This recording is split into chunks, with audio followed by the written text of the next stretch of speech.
Saudara, kita beralih ke informasi lainnya. Kepolisian Resort Sabang bersama TNI dan Satpol PP menurunkan belasan personil untuk mengamankan 3 titik peringatan dan perayaan Natal 2021 di Sabang. Kapolres Sabang AKBP Muhammadun mengatakan pengamanan dilakukan pada jadwal peringatan dan perayaan Natal masing-masing pada 25 dan 28 Desember.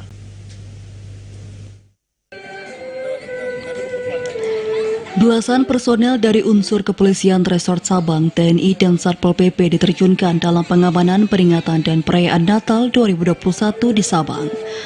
Aparat keamanan ditempatkan di 3 gereja di Sabang, masing-masing GPKB Patmos, HKBP Lanal Sabang, serta Gereja Katolik Santa Maria.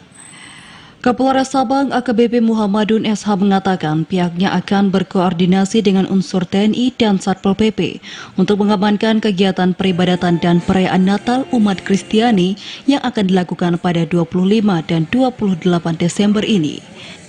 Untuk besok memang sudah kita sampaikan dari kemarin ya. Sebelum mulai kegiatan Natal pun kita sudah panggil pihak gereja, pendeta untuk meminta jadwal kegiatan kebaktian mereka jam berapa, hari apa ya. Dan jadwal sudah ada. Untuk hari ini hanya jam 9 saja, kemudian nanti tanggal 28, kemudian tanggal 1 dan malam tahun baru dan tahun baru sendiri.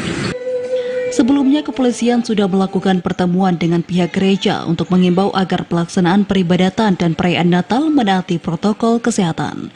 Dari Sabang, Mahfud TV Raja melaporkan.